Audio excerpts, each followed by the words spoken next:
Welcome to the Enhancement Talent Podcast. Any man with 2 hands has a fighting chance. You're only half the man that I am, and I have half the brain that you do. What? You are a sniveling little suck-up sellout full of suffering succotash, son. What? I'm not burning with you. Give me a hell yeah. We are back and better than ever. Welcome everyone to the Enhancement Talent Podcast, wherever you may be and however you may be listening. Thank you for stopping by and making us a part of your wonderful day. I am your host, Brock Fluker, and I am joined, as always, by Chris Kirby. Morning. Afternoon. Is it? Yeah, Okay. a little bit. Alright, I'll take your word for it.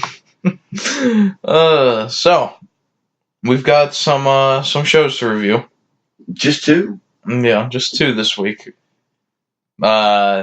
Next week will be the go-home shows to Yeah. Elimination Chamber, which feels like it's creeped up there. It did, quick. Yeah. Because you know what that means. WrestleMania's creeping up It's getting quick. close. It seems like it's so far Getting away, close. but it's like every time I blink, it's another week. That's why you gotta pay attention to those graphics that they put up during the I shows know. where it shows you how many days away we are. We should be around 59. Yeah. Somewhere around there. Yeah. But yeah, we've got a Raw to review and a SmackDown to review. So, probably going to disagree a lot on SmackDown because Possibly. Kirby seems to think that it wasn't good. Oh well. But we both agree that Raw sucked. Yeah, I mean, for the most part. Which There were a couple little things I liked, but for Raw is pretty much average. yeah, pretty much. So, Unless it's after a pay-per-view. Those are like the only times they're good. yeah, sometimes I guess. But it opens with what I thought was easily the best part of the show. Before we get going, Yeah. Paige's movie coming out, Yes. Fighting with My Family. Yes. I found a little tidbit that Zelina Vega plays AJ Lee in the movie. Oh. I did not know that. I saw that they actually had a conversation on Twitter. Well, I remember they recorded that match, the AJ Lee versus Paige match for the movie in front of like a live crowd after a Raw, if I'm not mistaken. Oh, I don't know. I remember seeing that. I saw an interview where with Zelina where she was talking about doing the movie, and hoping she made AJ proud. Mm. Yeah, well, I don't know if I'll watch it or not. I'll probably find time for it at some point. The reviews on it don't seem to be too enamored.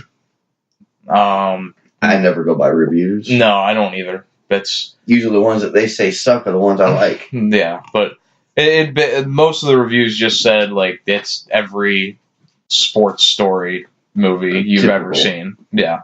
Yeah. So, which is what I expected. So, Yeah, I mean, you know, it's about expectations. it's WWE. Well, it's not a WWE film, though. Well, no, but they've got people in it, so Yeah. they've got their hands in it. All right. Now we'll get into Raw. Yeah, let's get going. Unless you want to talk about, like, Total Bellas or something. No, it wasn't on this week. It wasn't on this week. No, Did they take a week off? I think. You know, it's just like wrestling. You know, they're 1 week, gone for 6 months. Well, it's like the Brock Lesnar of shows. Yeah, so we open with Stephanie McMahon, who is already in the ring when the show starts. And I think this was advertised beforehand on like Twitter and stuff.com. All that Stephanie and Becky were going to have some sort of thing together. So Stephanie comes out, and before she can introduce Becky Lynch, Becky's music hits, and she comes down to the ring. So Stephanie basically informs Becky that she is not allowed to compete until she's cleared by their doctors. Yes. And so Becky had a promo here, and she talked about how she struggled and fought to get where she is, and Stephanie doesn't even know what struggle is, and She's got a point. all that stuff. Yeah. I mean, what's the biggest thing that Stephanie would struggle with? What color nail polish to use? People on creative not liking her. Well, she can just buy new creative people. Yeah, so Stephanie basically ends up suspending Becky until she gets cleared by the doctors. And, after that, Becky said that she won't be held accountable for what happens if she's suspended or whatever. Yeah. And Becky punches her in the face. Which is okay. Yeah. Who doesn't want to hit their boss once in a while? Yeah. It was good because when I hear Stephanie and Becky in a segment together, I would worry that Stephanie's just going to bury her, but that did not happen. And I don't think there's any burying Becky right now. No, they've tried. I don't think you could do anything to actually bury her. No, not right now. I mean, I've never seen so many boos for so many faces. Yeah.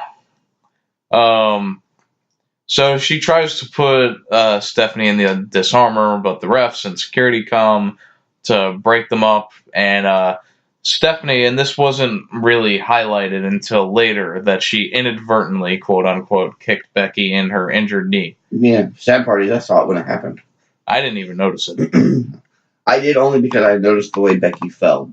Yeah. And that's how I'm like... But I like the way they did it. Like, commentary didn't immediately say it. Like, it was something that, like, they just noticed later. Well, they didn't say anything until, Tuesday night, right? No, I think they replayed it later on this show, too. Okay, I didn't see it. I saw it on Tuesday when they showed it. Yeah. They did it on both. And, yeah, so after that, they get Becky out of there. And as she's being walked out of the arena, when we come back from commercial, Rhonda confronts her, and she does a pretty good promo on her. Aside from the line that she said that Becky was robbing the women's evolution of their WrestleMania match because she was being unprofessional. Other than that, she said, she comes out here every week for her violin something or other. Yeah. Sob story, whatever. And then tells her she's going to kick her mopey, woe is me ass. And she, as she's leaving, she looks at Becky's knee. And that's when she just says, "Ice and Advil, bitch." And I walks know. away. That is just... That's the best line of the night right there. Yeah. Ice and Advil, bitch. It's so hard to evaluate Ronda Rousey promos because it is. She's either excellent or really bad. There's no in between. No, you're either gonna love it or hate it. There's no in between. I didn't. There's never a time where you're just like, oh, well, there's a Ronda Rousey promo. Well, that's kind of how I felt this one, except for that one line. That's pretty much how I felt. Well, I liked the lines leading into that, except that one. But I thought it was good. I liked the character development they're putting into Becky here in this segment with Stephanie, and that it's basically it calls back to the Survivor Series match that Becky was supposed to have with Ronda, and that she got injured, and she went to the doctor and she got put in doctor or medical prison, she says, or whatever. And so now she doesn't want to go to their doctors to risk not being able to compete. And, I mean, I guess I could see it. If the last time you went just a few months ago, you got shelved for a month. Yeah. I guess you probably wouldn't want to go. Yeah. If it was a real injury. Yeah, and they kind of foreshadowed it the week before on SmackDown, like right at the end where she's leaving and the interviewer is asking her, about if she's healthy and why is she refusing medical assistance, and she's just like, I'm fine. Yeah. So I like all that. It's good stuff for Becky to really have that sort of storyline going. She can sell that knee pretty good. Yeah. She must have been talking to Rollins. Yeah, no kidding. I I him forgot sell about his lately. Yeah. Well, Rollins is selling other real injuries now. Yeah, now. And you could tell that this show missed Seth Rollins. Yes. Very much. I would say that is one big thing that the show missed. Yeah. Yeah, so after that, we have a Ronda Rousey squash match. Yeah, God. Of Liv Morgan. Yeah. It was just like an instant armbar, and that's it. Yeah. So after she puts away Morgan, she yells at Logan and Ruby on the outside, and I guess she challenges Sarah Logan to a match too. Mm-hmm. And this one went through a commercial, but then it was pretty much a squash match. But at least Sarah got a couple shots in. Yeah. I mean, it's not like Liv Morgan's match where she didn't even get to breathe. Well, she ducked like a punch or something. No. And kept rolling out of the ring. Yeah. Yeah. That's the only reason Liv's match lasted so long. Yeah. So after that, it looked like we were going to get a Ruby and Ronda encounter, but Ruby backs off. And, they do the backstage promo after, and I felt like Ruby was the baby face here. She was just like, we're a group, and we stick together, and right now my teammates are hurt. Yeah. And they need my help. But feeling like Ronda versus Ruby at one of these pay-per-views might be... Fastlane? Yeah. Elimination Chamber, Fastlane. Whichever one you want to do. Well, I mean, it can be a good stopgap. Elimination Chamber is like right here. Yeah. They could, but there'd be no build-up. I feel like there's no matches announced for Elimination Chamber, hardly. Well, we've got the two chamber matches. And there's no Universal title match. Of course not. We've already seen that this year. Then there's Shane and Miz against the Usos. Yeah. And I guess there's going to be a Raw tag match with... I don't know if they're having it there, though, or not. They could just have it next week on Raw. Because there was a number one contender match this week. Or was it... For the women? No, the men's tag. Well, they're not doing an elimination tag match at the Chamber, are they? No, it's just it's just a regular tag match. But I don't know if they're doing it on the Chamber or if they're doing it just next week. Yeah, I don't have anything about the Chamber except for the women. Yeah, they didn't specify when it would be. Mm-hmm. But anyway, that's actually what's next. Good segue. So there's a 4-way tag match. Oh, was that? They didn't specify when that match would be, did they? No, they just said it was for a future tag team title opportunity. But I think it is next week because if you remember watching the match, they at some point they showed, I guess it was Rude and Gable. And watching. Yeah, and you could hear Cole say that they face the winner next week. Oh, I didn't catch that part. But either way, there's a four corners tag match, which we just saw a week ago on SmackDown. Yes. Again, Control C, Control V. Yeah. The only difference there's two differences. The brand. No, but there were two differences. One was that the SmackDown one was an elimination match. Yeah. And two was the SmackDown match was actually good. That's true. Because if you just compare the teams, the SmackDown match had the Usos, the Bar, the New Day, and Heavy Machinery, which, we talked about then that it's those same three teams, but at the least, all three of them are credible. Yeah, but just because you're credible don't mean you have to be on TV every single Well, that's night. not what I'm saying, though. I'm just saying that all of the teams in that match were credible. Unlike some of like the women's tag teams. Well, I was talking more about this match. Well, I'm just specifically. comparing as a tag team. Right. Because the teams in this match were the Revival, the B Team, the Lucha House Party, and once again, Heavy Machinery. Yeah, which I'm okay with the way they're using Heavy Machinery. Because they're not giving them wins out the ass. In fact, they're not giving them any. Yeah. But they're giving them a lot of TV time to get a fan base. And they're getting over. They are. Because you can tell in this match, like,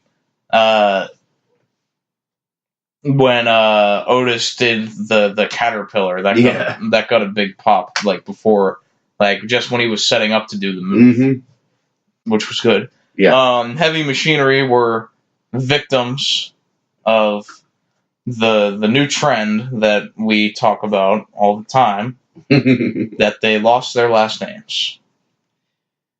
Yeah.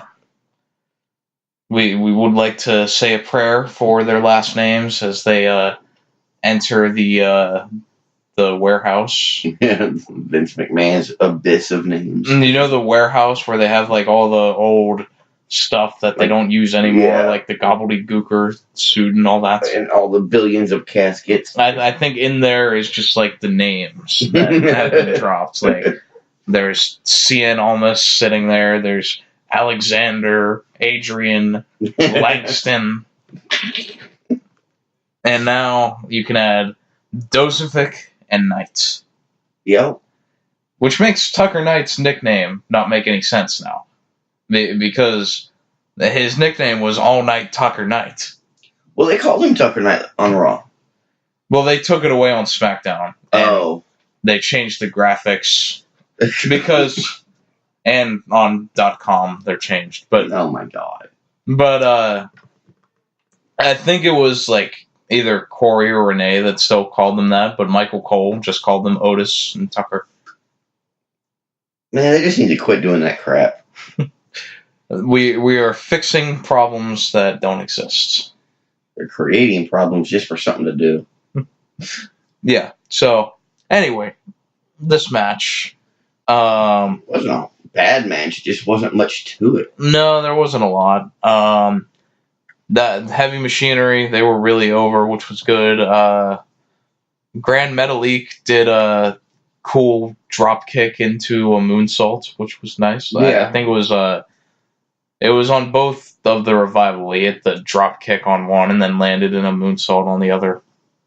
And the Revival eventually get the win, pinning Axel, I think.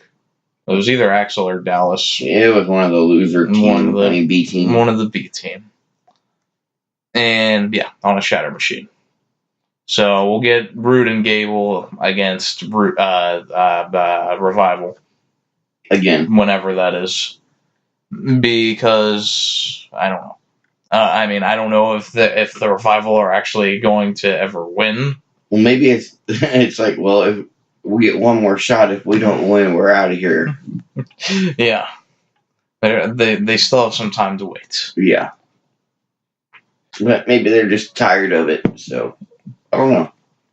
I really don't want to have to see these two teams again for like the 8th time in 3 weeks, but I guess that's what we'll do.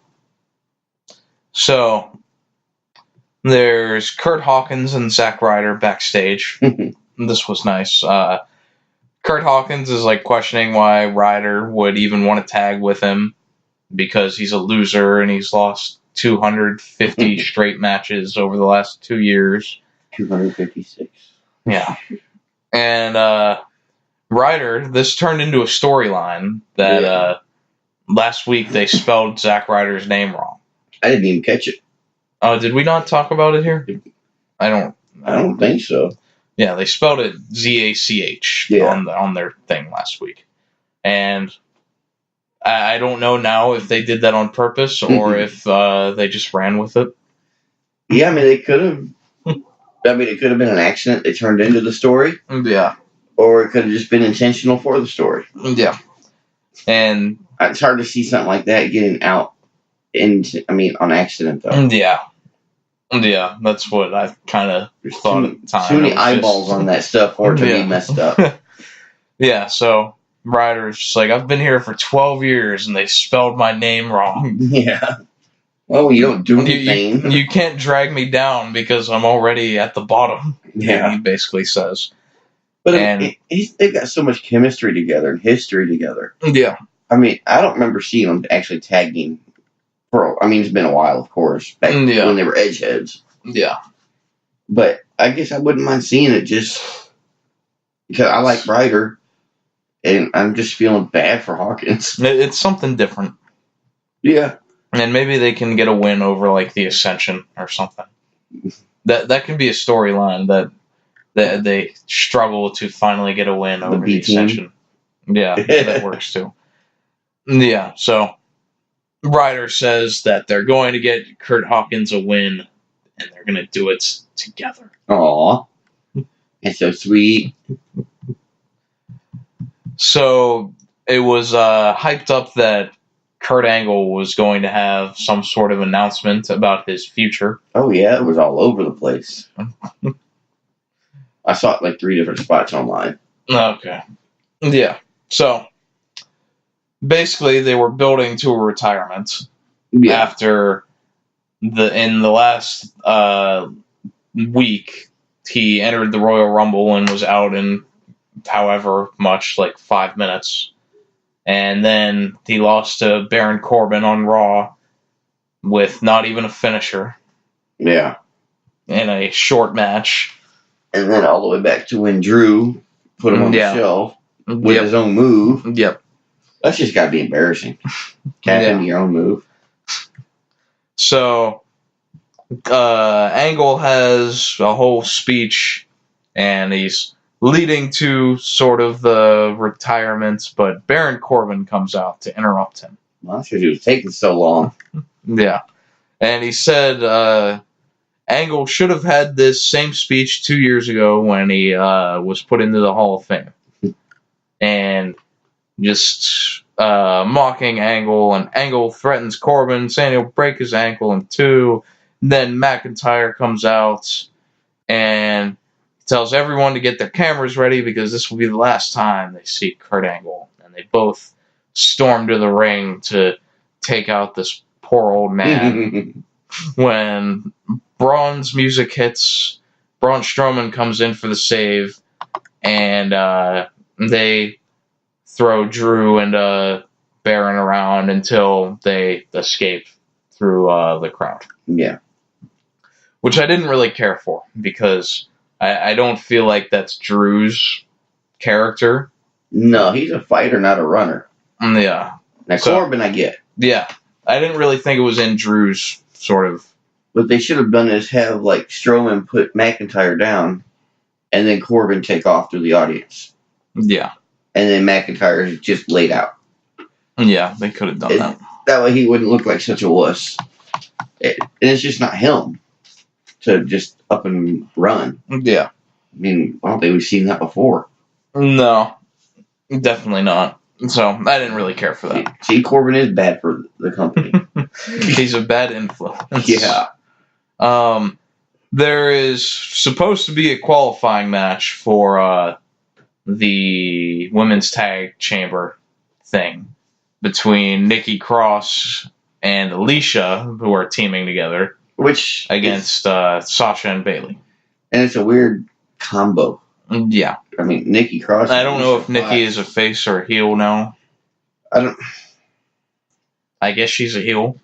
I think it just depends on the situation. Yeah. Like, or she's... This week she's a heel. Yeah, that's a good way to play it. She was a face. She's just crazy. There's no telling. She's like... I guess like an Ambrose would be, or used to be. Yeah. Or, I mean, really almost anybody that, that's over but not. Yeah. So, Alicia and Nikki attack Bayley on the, they attack Bayley during her entrance, And then they drag out Sasha from the back. Which means they already had Sasha beat down while Bailey was coming out. Yeah, it didn't make a lot of sense. Yeah, it's like, how are you just going to walk out when your teammate's laying on the ground? Or maybe she walked out and then they attacked her. That's what I'm thinking. She was coming out first. I don't know. As Sasha was at the curtain ready to come out, Vince said, "Hey, get her." And they did. Yeah. So, this, then they get, like, thrown into the LED board and all that. I was thinking that this match just wasn't going to happen. But after this, I'd like, well, there goes that match. And so what ends up happening is we go to commercial, and then we come back, and the match has already started. Yeah. And not only is the match already started, but Bailey is on offense, like, for the first 5 minutes that it came back. And she's just beating up Nikki and Alicia. Yeah, it was kind of surprising. Really. It didn't make sense, because after that attack, the heel should be on top. And that leads to the comeback. And Sasha was never even in this match. But I did find out why. Because she's working injured. She was not medically cleared to actually wrestle. Oh, okay. Yeah. I don't know what injury it is. So the only thing she did was pull Bailey out of the way of post thing. Mm-hmm. Yeah. And Bailey eventually got the win. She rolled up Alicia. Yeah. A roll up. Yeah. It's funny that Raw has been doing these qualifying matches, but SmackDown just literally does not have enough women to do qualifying matches. I know, they're just taping people together. Hey, you're in the match. Well, to be fair, 2 of the 3 teams that they have in were teams. Yes. That's true. Then there's Naomi and Carmella. But the Iconics. I mean, come on. Well, who else are you going to put in there? Anybody. I don't care. You're just blind hatred now. It's not hatred. I don't hate them. I just don't like them. So, and it's not both of them. It's just Billie Kay. And it's just her voice. Mostly. Okay. So, this was fascinating. I'm curious to see what you thought of this. Because it was Elias out, and he's interrupted... Or no, Road Dogg and Jarrett are the ones that come out first. Mm-hmm. And they do their whole song and dance. And Elias interrupts them. It's kind of a reverse. Yeah. Normally Elias is I bet it probably was good for Elias to finally interrupt somebody else. Yeah. And he asks Road Dogg why he's even here. And why he's not tanking the ratings on SmackDown instead of dragging it over here. Yeah. Which was funny. And then he also says he'd rather see another Adam Levine halftime show than this. Oh my God. Which is saying a lot if you watch that. I didn't. Yeah. So this leads to the match, though. Jeff Jarrett versus Elias. And... Can I ask a question? Yeah. Why in the hell is Jeff Jarrett back? That's what I'm wondering. Do we not have enough people that can't get on TV? That you have to bring back some old timer that nobody wants to see?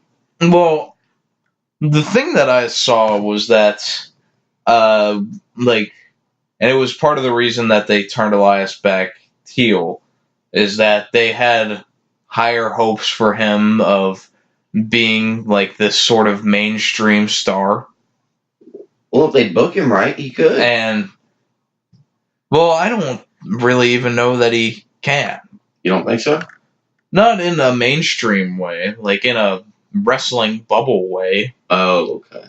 But this was sort of like this Jarrett and Elias thing was sort of like their last attempt to try to get that sort of establishment for Elias, I guess. Because, I mean, there's so many guitars and old timers. I mean, bring back the Honky Tonk Man. Let's have a triple threat guitar and a pole match. Well, what I actually want to see is that it ends up being Elias and Honky Tonk teaming together against Road Dogg and Oh Jeff my Jarrett. god! I mean, And a guitar on a pole match. but why do we need the geriatric generation? I mean, come on. I understand it's a story, but there's 100 other people that aren't on TV that you're paying for. Yeah. Use them. We're not there to see some 50-year-old wrestler. Yeah. Last week, or the first time was great. Little nostalgia. Yeah. But we now didn't who need to cares? see a wrestling match. Because there's no match. I mean, Well, I thought this was actually a pretty well-worked match. It wasn't entertaining. But Jarrett is still, to this day, a good worker. yes, he is, and I'm not doubting that. But he's not able to do like he used to, obviously. Yeah. So why are you going to put him in a ring in a match with somebody 30 years younger? Yeah. I mean, that's like Cena going against Hogan. Yeah. I mean, it just doesn't make sense. Why? Yeah. I don't have any answers for you. But Elias does beat Jarrett with the drift away. And I honestly couldn't care less. And then Road Dogg attacked Elias. And then Jarrett ended up hitting Elias in the back with the guitar. Imagine that. Which I don't know if that's the end of this or if they're going further. Well, being that they're paying Jarrett probably more than they are some of these newer up-and-comers. Well, he's a producer now or some sort of backstage role. Well, good. Get your ass backstage. And take Road Dogg with you. I mean, I like Road Dogg. Always have. But he does not belong out in the ring. You dogging on the dog. I am, because he does not belong in the ring right now. The D-O-double-G. And I'm sorry, but his little promo, his little spiel, what he's supposed to do with a Billy Gunn, you can't do that with one dude. One person. You just can't do it. He made it work. He made it worse. He started and I was like, dude, this ain't your part. I mean, I was hoping, and he said one half of the tag team champions. Yeah. Where's your belt? The tag team champions of the world. Yeah. Where's your belt? The former, I guess. I guess you forgot that part. Finn Balor is supposed to have a match with Lashley. Which I was really hoping to see. But we got the old bait and switch. Which, in this case, I'm okay with. Yeah. This ended up being cool.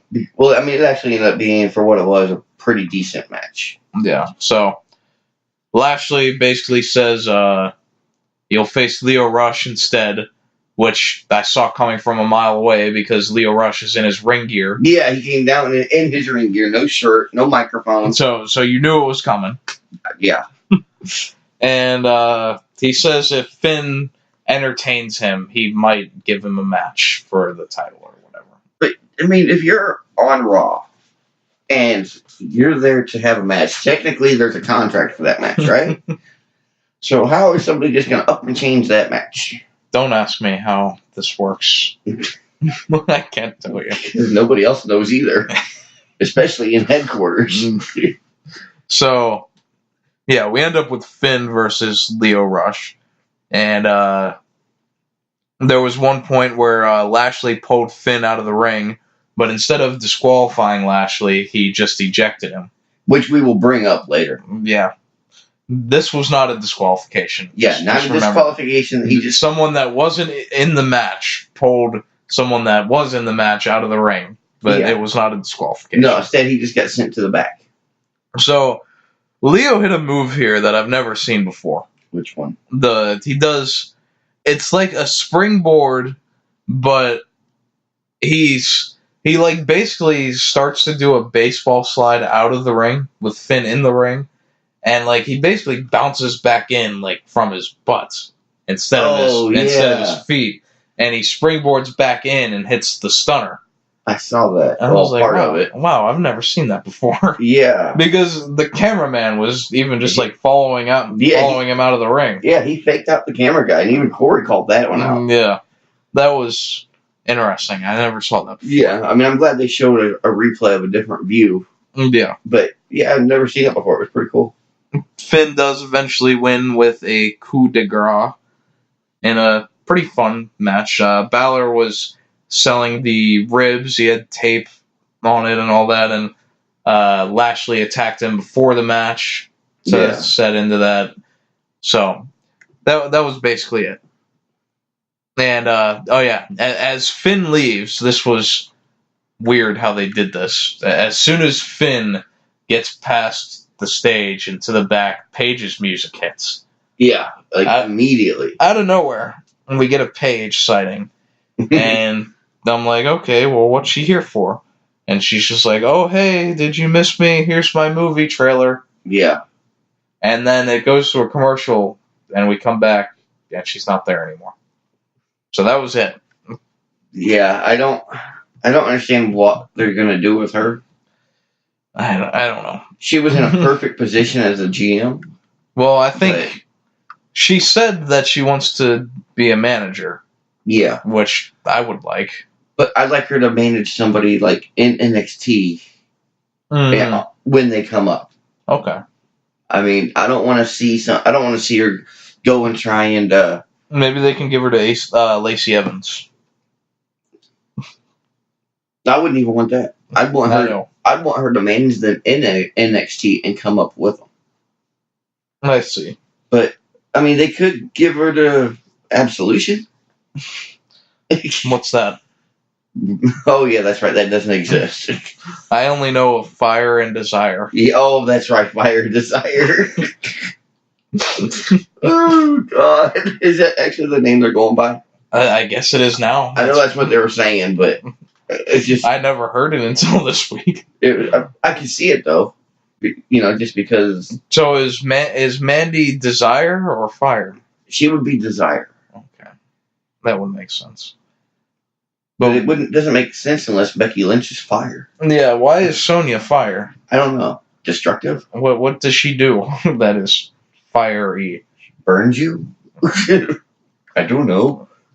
Anyway, we had America's worst talk show in history. Oh my God. I'm starting to feel it on that. And I'm starting to get go away heat for Alexa Bliss, which is sad. A moment of bliss. And she has EC3 on. And EC3, if you recall, in his many random appearances, has yet to say a word on television. So, Alexa has her on here, and there's this whole weird flirting vibe that Alexa is putting on. Yeah. And, what was it? It was like, you have a very large bank account. Yeah. I mean, come on, really? 13-year-olds write this show, apparently. Well, no, they're just copying what happened 13 years ago. And doing it worse. Yeah. There's a reason we don't do it anymore. I so did not care for this. No, not until... So, Nia and Tamina interrupt. Imagine. Nia was... I remember thinking Nia's promo was fine, but I've liked her more recently. I don't have any major opinion on her. Her matches are good. Her promos are usually okay. I just don't care. There's nothing to really get behind.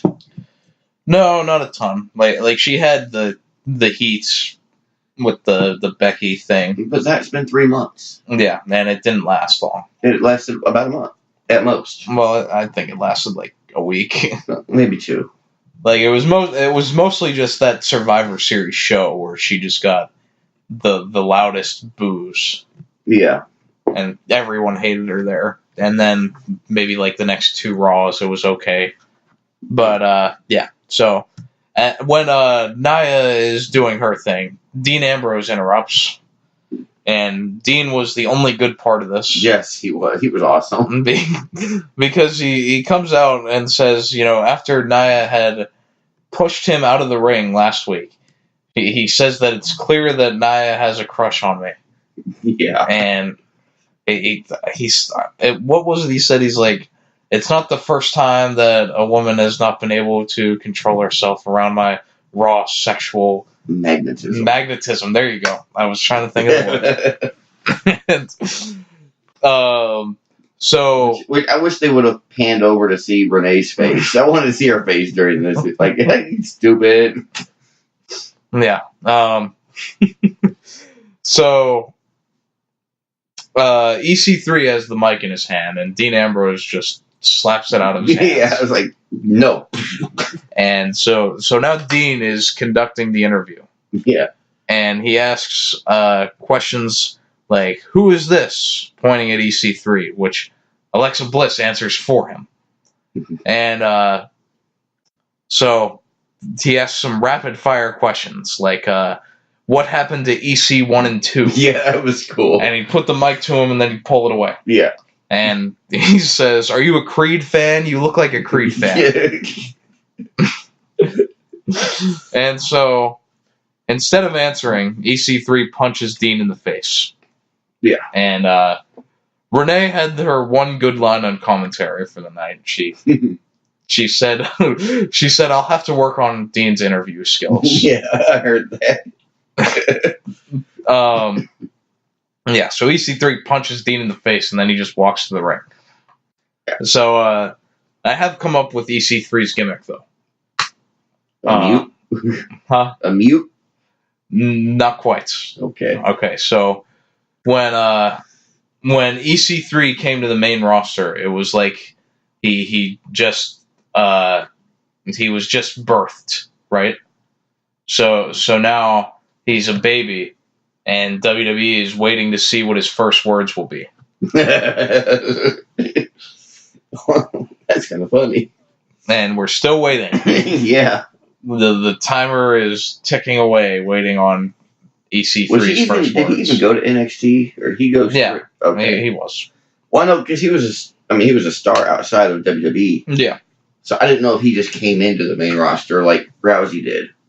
No, he was in NXT for that's not sexist. long. How come Rousey he doesn't have to go, but an established wrestler does?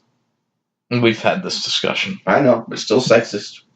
How? You're making a man do it, not a woman. AJ Styles didn't go to NXT either. Okay, well, he was just a hypocrite. He was an established wrestler Double everywhere. Standard asses. Only certain people have to go to NXT. Doesn't make sense. It does make sense. How? Because AJ Styles doesn't need to go to NXT. But EC3 did? He didn't need to. Exactly. But he could have. Rousey, she needed to for the wrestling experience. Yeah, but they weren't going to put her in NXT. Exactly. Oh, because of her name. It'd be like if Lesnar came back and they put him in NXT. Well, that wouldn't happen because he'd have to come back. Yeah, so this leads to Dean versus EC3 when we come back from commercial. Yes. Which was a nothing match that EC3 won with a roll-up. A jackknife cover.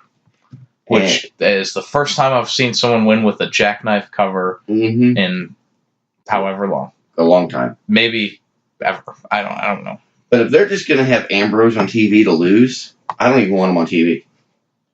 Well, I know he's leaving, but that doesn't mean they can't let him win a match. The wins don't matter.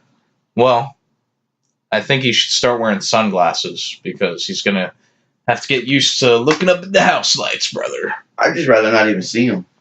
Honestly, I mean, if he's going to come out and I instantly know he's going to lose, why? What's the point? Yeah. And WWE can't be that stupid to think that we're not going to see that. Well, they probably don't care. No, that's true. Yeah, so, I don't know. Everyone's still saying that this Dean thing is a work, but at this point, I don't see what the payoff to that is. But on the flip side, though, it's the only time they've ever announced somebody leaving months before they've done it. Yeah.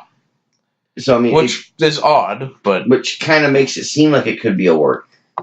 Yeah, I don't think it is though. I don't either.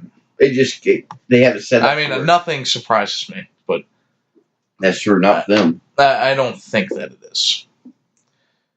Main event was Braun and Kurt Angle teaming against McIntyre and Corbin, set up from the earlier segments. Oh, yeah. So, this went for less than 10 minutes of TV time. Yeah, it was... Which was probably the longest match on the show. Probably, because like the first two with Rousey were like 3 minutes total. Yeah. Combined. And then the tag match wasn't that long either. Maybe 5. This. But, yeah. So, the finish comes with Corbin and Angle are the two legal competitors. Yes. And I don't remember what Baron did, if he pushed Braun off the apron or something, but whatever he did, Braun gets all angry and comes into the ring. And the referee is separating them, and Corbin is saying, "You can't hit me, you'll get disqualified." Yeah. And then Braun just said, "Well, to hell with that, I'm going to hit you anyway." Mm-hmm. And so he did, and then he threw him out of the ring and did some more beating up or something, and then he got disqualified. So, shall we go ahead and say it? When the hell is it a disqualification when somebody that's actually in the match does something to somebody that's in the match? It's an odd precedent. Well, considering that Lashley just, a few minutes ago, pulled out Finn Balor, who... It's funny how they bend the rules to fit whatever narrative they want to use. And I get that, and back in the day, I could say it would be fine, because people didn't have the internet, and kayfabe was alive. Yeah, but those inconsistencies are still there. Like, you can still see them watching. But you're not going to... you can still see them and everything, but there's too much that's known about the business now. About how it actually works. Yeah. That you can't do something like this and expect people not to think about it. It's kind of like... I'm trying to remember what match it was. It was a SmackDown tag match, like either a year or 2 years ago. It was, I think it was the Usos and American Alpha when they were doing that, and like they used replay, and like a ref came out and told the other one that, oh well, he pins the guy he pinned wasn't legal. Yeah. And then they restarted the match. And where was that at when the revival? What happened to the revival? Yeah, but every other time, it does not work like that. Well, maybe it's like the NFL, Something drastic has to happen before they change. Yeah. Yeah. I think they should use some replays on stuff like that. Yeah, but it defeats... It's a bad precedent to set. Because then, anytime they do something like that and don't do a replay, then it's a double standard. But that's not even about this. No, yeah, but I get that. Yeah, Braun hit Corbin and got disqualified. For no reason. It's the old TNA finish, getting disqualified for kicking too much ass. Yeah. And honestly, the match wasn't going to be anything anyway, but it did not have to end like that. Here's another thing, is that they do this whole Kurt Angle redemption story that he was going to retire, but now he's back and he's ready to fight and prove himself. Well, what the hell did Kurt even do in this match? He threw a couple Germans? Yeah, and then he made a tag. There was nothing that told me that Kurt Angle was back. He did an angle slam with Corbin, didn't he? Okay. I'll give him that. Okay, so he did something. A little bit. And the show ended with there was Corbin and Drew. I think they got the upper hand at some point and were about to do some sort of move onto Angle, onto the steps they had in the ring. But then Braun ran back in after he got Claymored over the barricade.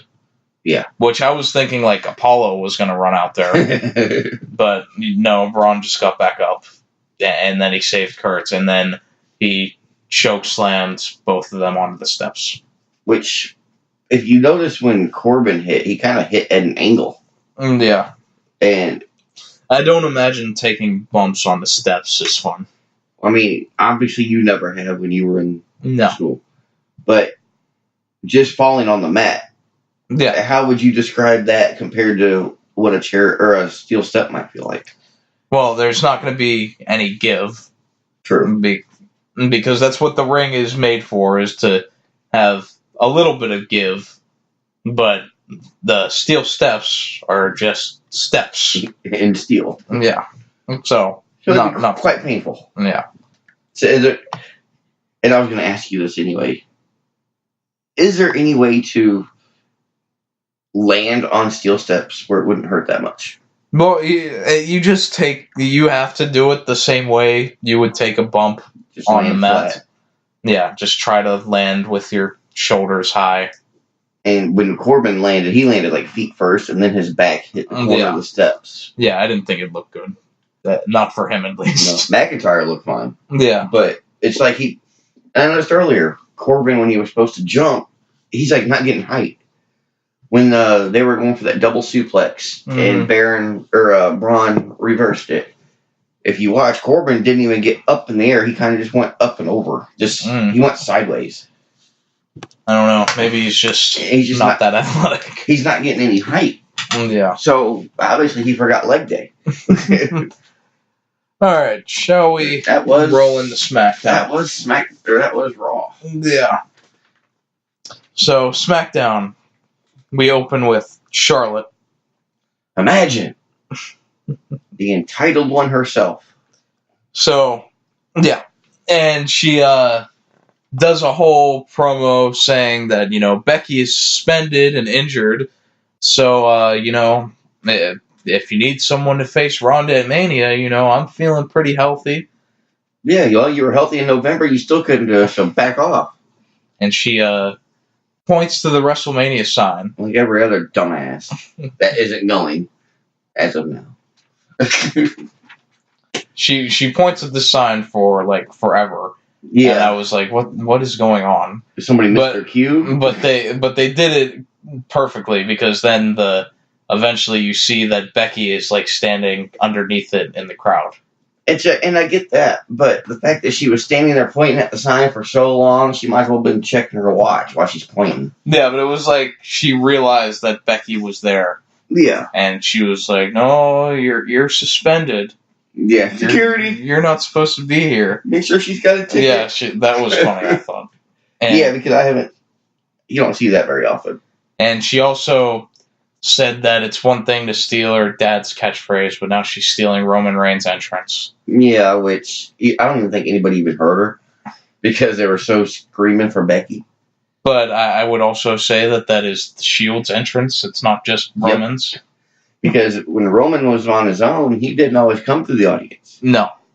He did once in a while. So I guess Charlotte just gives Roman Reigns full credit of the Shield. I guess. I guess Roman is the Shield. Yeah. So Becky and Charlotte argue, and the refs and security are surrounding Becky. And then Triple H comes out. Yes. And he first tells Charlotte to leave, says this doesn't concern you. But the way he said it was awesome. Yeah. He was angry dad, Triple H. Yeah, yes, exactly. Angry you dad. leave. This does not concern you. Yeah. It was just funny the way he came across as an angry dad. Yeah. Oh my god, that's perfect. We had proud dad Triple H with Rollins the week before. Yeah. And now we have angry disciplinary dad Triple H. Yeah. Yeah. So she Triple H insists on Becky seeing a doctor, and this was sort of similar to the segment with Stephanie and Becky. Yeah. The night prior, but. What I will say is that Triple H is so much better. Oh, yeah. Like, his promo was so good here. His promos are always good. Like, yeah. He is really good at getting, like, that mixture of, like, authority figure and Pop heat. former wrestler and concerned father.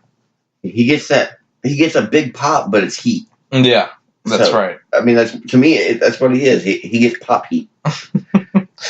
Yeah. So, and eventually, he kind of turns against Becky, though, and in so many words, he accuses Becky of faking her injury. Yeah. And refusing to see doctors because she doesn't want to face Ronda Rousey at Mania and be exposed by her. Yeah, which, I mean, we all know is crap. It's just for storyline. Yeah, but I liked this. It was something I hadn't thought of. But if it came from anybody else, it would not have set as good. No, that is very true. And because it came from Triple H, it sits well. It flowed good. Yeah. And I didn't hate it. Yeah. There was good stuff. And Triple H goes to leave, but Becky just says, how's Steph? Is she medically cleared? Yeah. You know, after I punched her in the face. She had to describe it in glaring detail to make sure that Triple H remembered. Yeah. It's like, well, why don't you just show what happened and let them see it, you know? Yeah. And actually kind of mixed that up there. That first was when Becky said that, and then Triple H come back in and cut the promo about Becky faking the injury. Yeah. And so Becky slaps Triple H in the face. Yeah. And they Triple H gets his angry stare thing.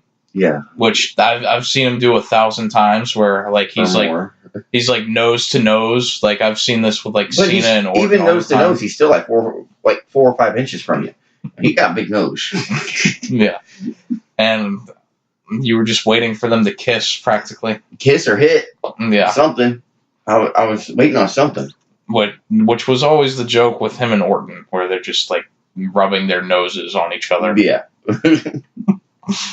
And after they stare at each other for a while, Becky just smiles and leaves. Yeah, which that's the biggest FU I know that she could have done. Yeah.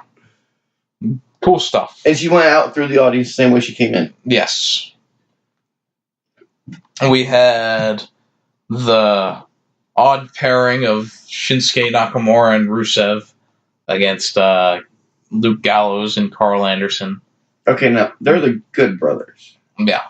And who was Ryder and Hawkins? The Major Brothers. Major Brothers. I know we went over it last week. I just can't remember. I was wondering if you even remembered that we talked about it. Surprisingly, yes. Yeah, so this was set up the week before. Yeah. With Anderson and Gallows taking umbrage with the way that Rusev attacked R-Truth after their match. Yeah, matches. Yeah. But yeah. And but you know, I did not see R-Truth. There were here, and I'm gonna talk about this at the end, but the SmackDown roster is so damn stacked. It is. That there are so many people that can be not on TV and you don't even notice. Yeah. Like, Randy Orton, at some point, was not on TV for, like, months. 5 weeks.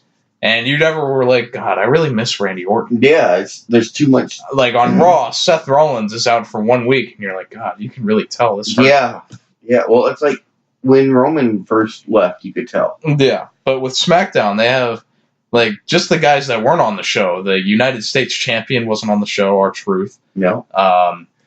The Bar, New Day. But, you know, I was finally okay not having the Bar and New Day there. Yeah, and Andrade had like a 30-second promo, but he wasn't on the show. And that's fine. Mysterio wasn't. Let some of the other people get on TV. Which, you know, when they do whatever draft they're going to do, this roster, everyone's just going to go back to Raw. I think it's going to be flip-flopped. Raw's going to go to SmackDown. SmackDown's going to go to Raw. Yeah, but they have this SmackDown roster so stacked and the Raw roster is so thin that I'm sure they're going to get the better end of it. Well, probably. They usually do. Yeah. Which is why it was surprising. The last one they did, they just gave everyone to SmackDown. Yeah. Yeah. So there wasn't a lot to this tag match. there was one point I don't know if they're trying to set up dissent with Rusev and Nakamura or what, but there was one moment where Rusev's yelling at him to tag him, and he didn't. And then the finish was that Nakamura is like laid out on the outside, and Lana helps him up, yells at him, takes her shoe off. For what? I don't I know thought she was anymore. gonna hit him with it. I don't know anymore. Like at the pay-per-view, she took the shoe off like she was gonna throw it at him, but she never did. And now she's taking her shoe off to help him up. As she's wearing the walking boot on the other freaking leg that it still hurts. Come on. Because she fell off the apron. Yeah. Show me an x-ray. No. And Rusev concernedly was just like, Lana, get up. Yeah. I like how he never even got out of the ring to check on her. Like, hey, all right, get up. Come on, get up. Yeah. So Lana helps Nakamura, and that lets Nakamura come in and get the distraction for Rusev to pin Carl Anderson with a kick. Yep. Quick, I mean, it wasn't a major match. I was actually surprised Rusev and Shinsuke won. You thought Gallows and Anderson would win? I thought that Rusev and Shinsuke would turn on each other. And just, it'd be like a no contest. It'd just get thrown out. Well, they're both heels now. I don't mean that. Don't mean you have to get along. They're on the same morality. Don't mean you have to get along. Tell me you've never seen two heels tag together and then fight at each other in the middle of the match? Not often. But you've seen it. Not lately. Not lately, but you've seen it. So yeah, they win. I don't know where it goes. I don't know if they're gonna become a team. I don't see why they would. There's really no point. It's not like there's a lot of room in the tag division. At least not until after the shakeup. I hate that term. Well, what would you call it? A draft. That's a damn draft. Shakeup, a draft. I mean, a lottery. I mean, it. They just came up with that term like in the last 2 years. Yeah. And god damn it, it's a shakeup, pal. Just because it's not new, a draft. Just because it's new, don't mean you don't have to like it. It's just the insistence on certain words that Vince has, like sports entertainer and championship opportunity. Yeah, and you can't say belt; you have to say title. Yeah, or you can't say strap. Stupid, because I liked it when they called it a belt and a strap. Yeah, I like that. It showed more grit, more attitude, more personality, and less robotic. Well, they don't have that written anymore, so. Paige did another backstage the exact segment. Same thing as you. Monday. Yeah, she just didn't come out to the live crowd this time. But it was the same preview. Yeah. They've got more than one preview. But she did say this time, I think you will find it interesting. Yeah. And I was like, well, maybe I would if I hadn't already seen it. You haven't seen it.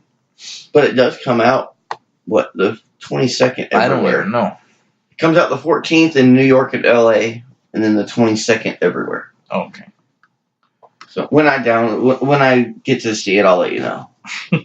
So there's an advertisement for next week. There's going to be the Usos are going to be on McMiz TV. Okay, I was wondering. I saw the graphic for it. I didn't see where it said next week. Yeah, and I'm sitting there all night waiting for it. All watching this. Yeah, that was for next week. And then after the main event, I was like, what happened? But my main thing is that they are now called McMiz. Yeah, I mean, and it's not going to last. McDonald's is going to sue. I'm curious if I go to the McDonald's drive-thru today and I ask for a large McMiz with a Coke, what they'll give me. You should. Let me know what you get. A large McMiz. I'm sorry, a what? Come on, a McMiz. A large McMiz. Don't tell me your McMiz machine is broken too. I don't expect that name to last long. They can't sue. No, I know they can't, but I don't expect the name to last long. Yeah, I don't know. Maybe. I thought they were the best tag team in the world. What more did you need? That depends who you ask. If you ask them, yes. If you ask other people, not so much. So we had Mustafa Ali versus Randy Orton. And I'll admit, This match rocked. it did. I'm loving Ali. Yeah. I'm loving his matches. Give you a little play-by-play.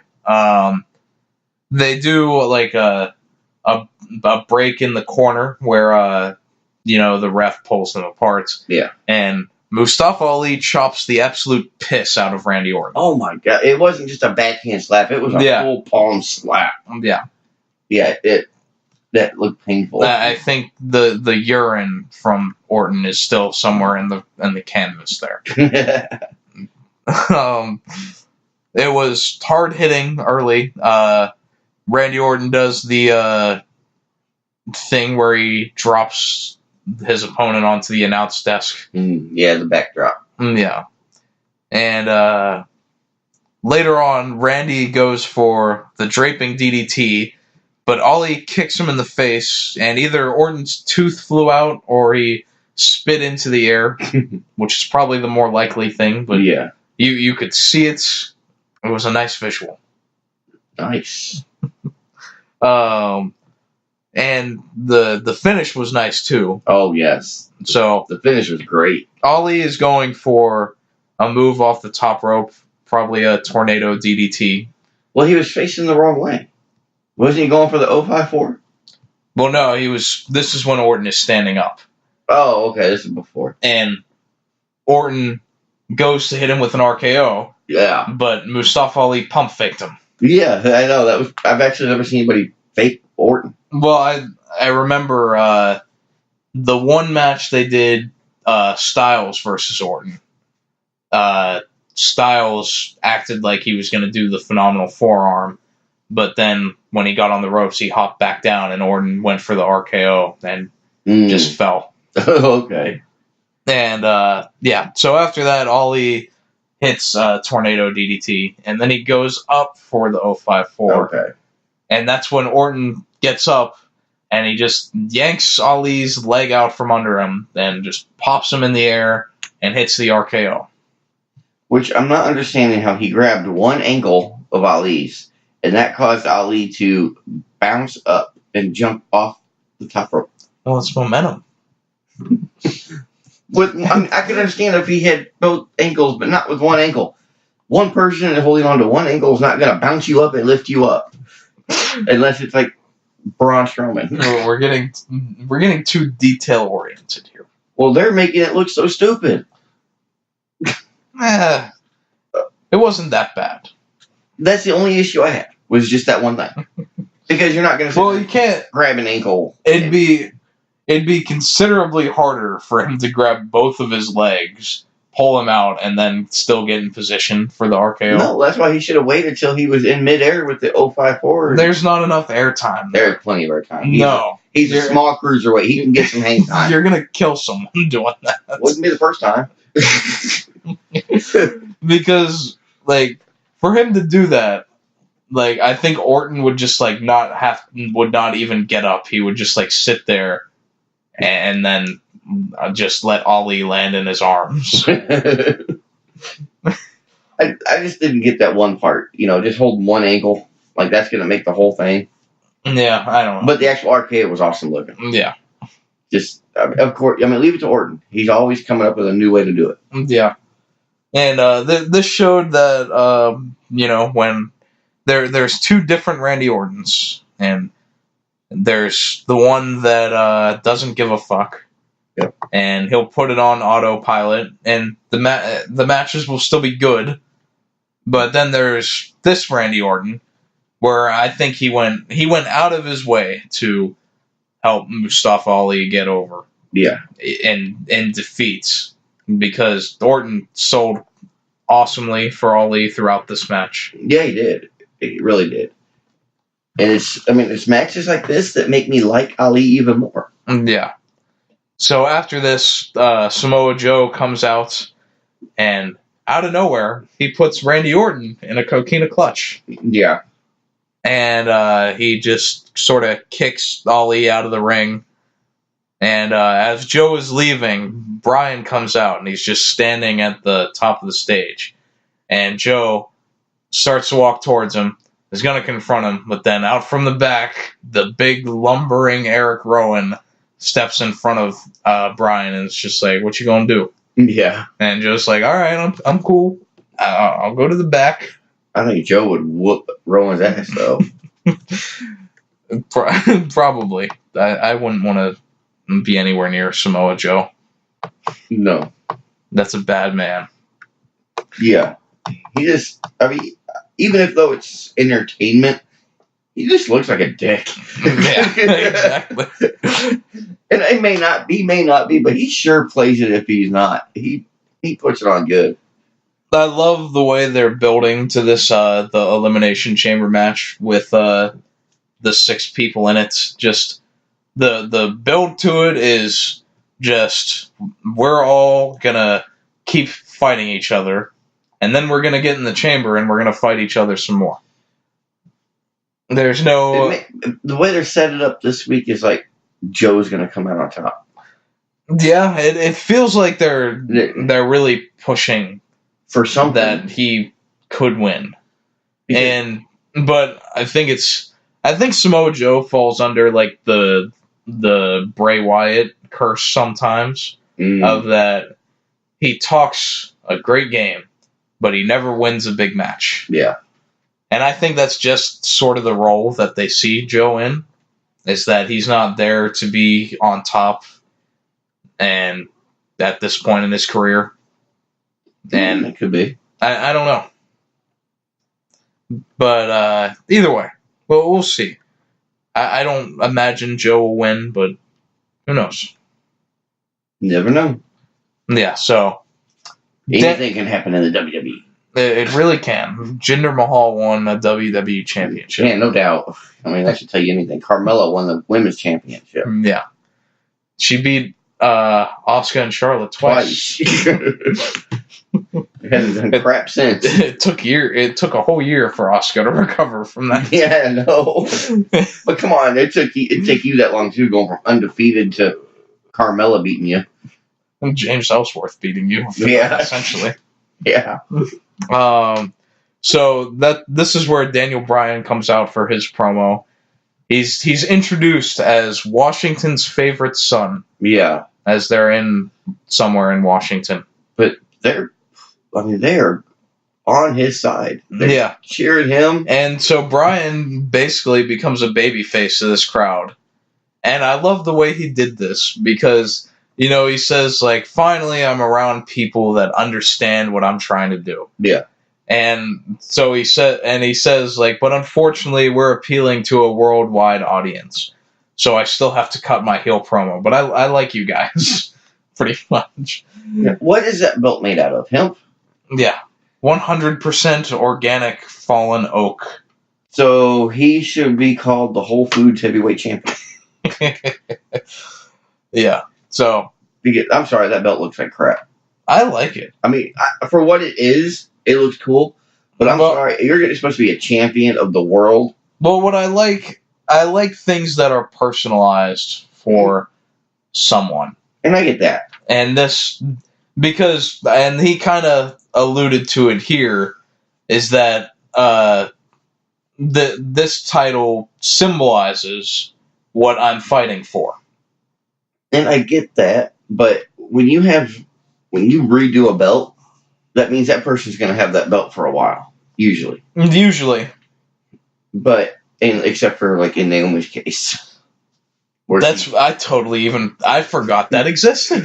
Where you the glow belt. Glow belt. I totally forgot about that. It does remind me of something Jericho did. You remember when he teamed with AJ Styles for a week? They were Y2AJ.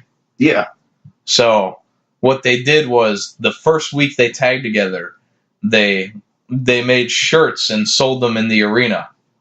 Oh, wow. And, they sold that as many as they could. And, like, the idea behind it was the people in the crowd would say, oh, well, they have a shirt now, so I guess they're going to be together for a while. And then that night, Jericho turns heel and attacks Styles. Oh, wow. So that kind of is something like that, where they give Bryan the championship. It would seem that he's not going to just lose it, but that could be why they did it, so you wouldn't expect him to lose it. Yeah, but with everything going on, like with the climate warming going on, and with the way Bryan looks at the environment, I don't think he's going to be going anywhere. No. He's going to be champion for a little bit. At least till Mania. Yeah. At least. Maybe even longer. Yeah. I'm still curious what they'll end up doing with that, with him and Mania. I'm liking the idea of just having him versus Ali and Mania and just letting them tear it down. Be a hell of a match. Yeah. If you give them time. But wait, you're totally missing it here. This is WWE. It's a triple threat. That's true. So I guess we'll have to add, Samoa Joe? Probably. AJ? Styles? No, they'll just add Charlotte. And Charlotte? We'll add Becky Lynch. No, just Charlotte. She'll be the first one to unify the women's and men's world titles. So she's going to pull 2 triple threat matches on the same night. Yep. Awesome. That figures. She is entitled. See, entitled. As in entitled matches. Damn. Okay. You got me on that one. The only part where this promo lacked was when Daniel Bryan decided to give the mic to Eric Rowan. Oh my god, yes. Do not ever do that again. I can't tell you a word that Eric Rowan said, I think honestly. he said duh. I'm not sure. Likely. It's likely. But I'm just guessing.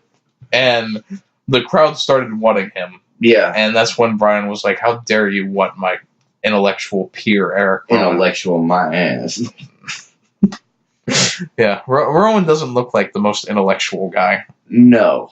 Not unless you're talking about maybe like axe handles and flannel shirts. Maybe they could just be a tag team called the Lumberjacks. That's fair. Yeah. I mean, they've got the hair. Well, Daniel's got the hair. I wonder if Harper comes back and like maybe he interferes in like the chamber match and helps Bryan win. Or does Daniel Bryan become the new Bray Wyatt, head of the Wyatt family? Yeah. Well, that's how they could do that. Yeah. The vegan society. Oh, God. I know they would never use it again, but I'd rather have the straight edge society. Yeah. That was about all I had on this promo. There was a triple threat tag match with the 3 SmackDown teams that'll be in the women's tag title elimination match. Yes. And all of them, because SmackDown does not have enough people to do qualifying matches like Raw does. Yeah, we've only got 2 actual tag teams? Yeah. So the 3 were Mandy and Sonya, who I guess are called Fire and Desire now. Which is okay. I get that. Cool name. The Iconics and Naomi and Carmella. Because they both dance, I guess. I mean, I could see Naomi and Asuka. But obviously, for obvious reasons, that wouldn't happen. There was no reason for Naomi to team with Carmella. You could have found anybody. And don't tell me they didn't have another woman back there. Who? I don't know. Nikki Cross. Lacey Evans. Yeah. I mean, there's people there. There's somebody that she could have used besides Carmella. Nothing wrong with Carmella. I like Mella. But she's not, I don't know, in the same caliber as Naomi. I guess you could say that. But nonetheless, they have put their they've come together for the opportunity to win the tag titles. But I don't see the point of this match. They're already in the chamber match. So who cares about this? Because they needed something to build to it. Really? They don't need to build anything. You're in a match. That's the build. Well, this did. They furthered the Mandy and Naomi thing, Again, which I actually liked that part of this match. I mean, As much as I haven't cared about their feud. Yeah, I mean, I just don't care about it. Because what happens here is that in the match, it's Peyton and Naomi in there, and Naomi throws Peyton into Mandy Rose on the apron, and so the referee counts that as a tag. Well, I think when it happened, you can see Mandy Rose's arm go over the top rope, like when she got hit. Yeah, and she might have made contact. Okay, so. And so that's and like this actually got like a good reaction, like when you realized that Mandy had to get in the ring with Naomi now. Yeah. And so Naomi just drags her by the hair over the top rope and into the ring. And she gets Rose in the ring and tries to beat her up and all that. But there was some sort of distraction. That probably Sonya Deville running in or something. I don't remember. Probably. But Mandy Rose pinned Naomi with whatever her move is that she does. Yeah, I don't know what it's called. I remember at the moves. I remember Karma used it. Okay. But I don't even know how to describe Karma. Oh yeah, Awesome Kong. Yeah. Correct. She left because she got pregnant. Yeah. And then never came back. Nope. Never seen from again. Jeff Hardy versus Daniel Bryan is the main event. Fine match. Yeah, it was okay. I think it would have been better at like a pay-per-view where they'd have more time. Well, yeah, but I mean, other than that, it was pretty good match. Yeah, and except for the ending. Right. So Hardy has the visual pin on Bryan when Rowan pulls Hardy out of the ring, which by the Bobby Lashley and Finn Balor standard, Rowan should have just gotten ejected, not disqualified. Yeah. So after that, Rowan throws Hardy back into the ring, and Bryan puts the LeBell Lock on, and that's when Samoa Joe comes in through the crowd, and he pushes Rowan into the post. Yeah. And he gets in the ring, and this was hilarious if you did not notice this part. He looks over Daniel Bryan, who has the submission in on Hardy, and Joe gets like this absolute look of like glee because he's like, oh, this dude doesn't know I'm here. Mm-hmm. And he's just like, oh, I'm about to kill this dude. And puts the clutch on him. And that's when everyone in the match started running in. Yeah, and the typical, multi-person match build up. And so Randy comes out, then Ali, but AJ Styles said, I'm not coming out until you guys play my music. Yeah. Everyone else just ran out there. Yeah. And AJ Styles said, I need my music to go out. Yeah. Because he didn't show until his music hit. Yeah. They all brawl. AJ stands tall in the ends, hitting the forearm on Hardy as Bryan and Rowan retreat. And, yeah. I liked it with this, but I wasn't upset with the way it ended, just the match with the outside interference. Right. Other than that, and the way they did it, they had Hardy with the visual pin. Yeah. So it was like he was going to win. Yeah. Which, I mean, I get why they did it, just because he had the visual pin. Yeah. But, again, outside interference. Outside interference. You know how this match is going to end? Outside interference. Yep. You know why? Because that's the only way a match can end in WWE. Yeah. But I like the build to this match with, especially, like, I didn't touch on it, but they did the interview with AJ, or no, it was with Hardy and AJ Styles interrupted. Oh, yeah.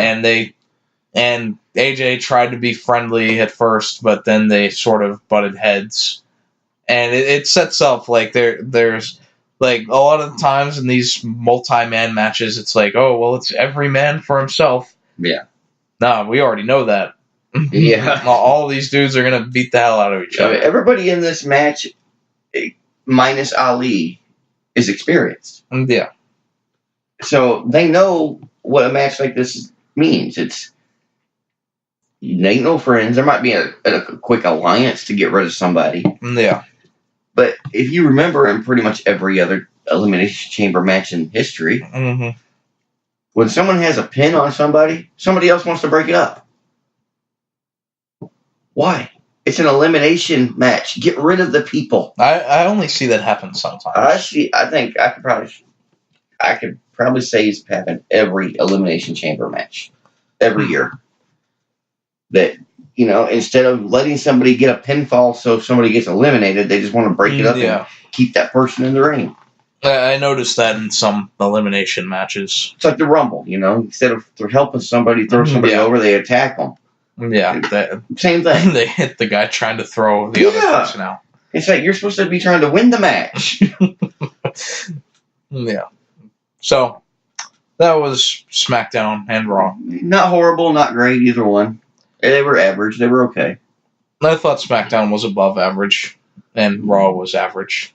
I'd have to go with average. Both of them. It's just because I'm into most of the things on SmackDown. Like, aside from, like, the Rusev and Nakamura thing, and then the women's tag match, everything else I was into. And I'm not into all the damn promos and video packages and everything that they like to do. I mean, 4 matches in 2 hours. An hour and a half of that 2 hours was video packages and promos and interviews. Yeah, but at least of those matches, 2 of them were pretty good. That's not very good. That's like 50%. Well, I'm in comparison. It's only 15 minutes of wrestling time. In comparison to Raw, where there was not one good match, or not really even a match of substance. No, not really. I mean, there wasn't much on Raw at all. I mean, nothing, major. No. I mean, I guess the only substance would have been the Angle Strowman main event. Yeah, and that was less than 10 minutes of TV time. Yeah. So, yeah. Either way. Well, maybe next week will be better. Yeah, go home shows next week. We'll do Elimination Chamber predictions and whatnot. Sounds good. And I think I will beat Chris for the second straight pay-per-view. It's possible. It's very possible. Anyway. Yeah. Anything else? Any final thoughts? I don't think so. Any rumors that you've heard about? No, not that I really feel like going into. The only thing I saw was, and again, it's just rumor, that AEW was looking at Orton. Yeah. But again, that they rumor. made him a big offer. Yeah. Again, just rumor. Oh yeah, we could talk about the Undertaker thing. Yeah, we could talk about that real quick. So I saw an update on this today. Oh. And the thing was that yesterday it was reported that Undertaker, and it was, well, not just reported, but you can see it, is that he removed the WWE mentions from his Twitter and Instagram bios. Yeah. Which the day I thought that we'd be talking about Undertaker removing anything from his Twitter bio was long away, but here we are. And so basically what the deal is that allegedly Taker wants to be paid significantly more for any WWE appearance he does. And a lot of that is because he's doing more interviews now, and he's doing like the tour with what's his name, Kenny McIntosh of Inside the Ropes in the UK, and they're selling tickets to see him live interview. Oh wow! And so and they charged a lot for it, and they all sold out. So I think Taker is just starting to realize that he can be worth more. He's got the Brock pull. Yeah, he can be worth more outside the ring than in it. So he doesn't he doesn't really want to do anything unless he's getting some sort of blowaway offer. Well, you know, I mean, you can't blame him. No. Especially for WrestleMania and his history. That, I mean, why can't he get a nice payday like Lesnar does or some of these other people? Well, I would think he's still up there with the highest paid. I don't think he is, just because they're not going to pay him a Well, I don't crap know. load of money for 1 or 2 matches a year. I don't know what it's like in the last year, but I remember seeing that like on a per match basis, he was among the top in like 2017. Okay, maybe per match, yeah. Yeah. But when you only have 3 or 4 matches a year at most, I mean, that's still not very much money. So, I mean, one massive payout for like WrestleMania would be worth it. Yeah. And so, and like we discussed, I don't care how they do it, but I want to see Taker. Yeah. Well, see, if I was sitting at home, I wouldn't. But now that we're going, yeah, I would. Yeah, only because we're going. Yeah. Yeah. If I'm staying home, it's like, okay, Taker's not there. That sucks. It's WrestleMania, but okay. But since we're going to be there, no, I want to see Taker. I've never seen him live. But overall, I really don't need to see Undertaker wrestle anymore. I just want to one time, just in person. Yeah. I don't need to see it like on TV. I don't care if it's a dark match. I don't even need him to wrestle. I just want to see the entrance. Okay, well, yeah. I still like to see like the old school or in the Tombstone in person, but yeah, I guess you're right. Just mainly the entrance, especially at Mania because they're so over the top. Yeah, that could. We'll get to see a crazy Triple H entrance. Ooh. Where he maybe we'll get to see rides out front. He rides onto the stage on a lion that's giving birth to a tiger on a motorcycle. What the hell? Something like that. Maybe we'll get to see Naomi run 800 feet down the ramp. And she can just slide the whole way down there. That'd be funny, just wax it. You just slide. Whee! Like a big old slip and slide. Just put some butter on her knees. And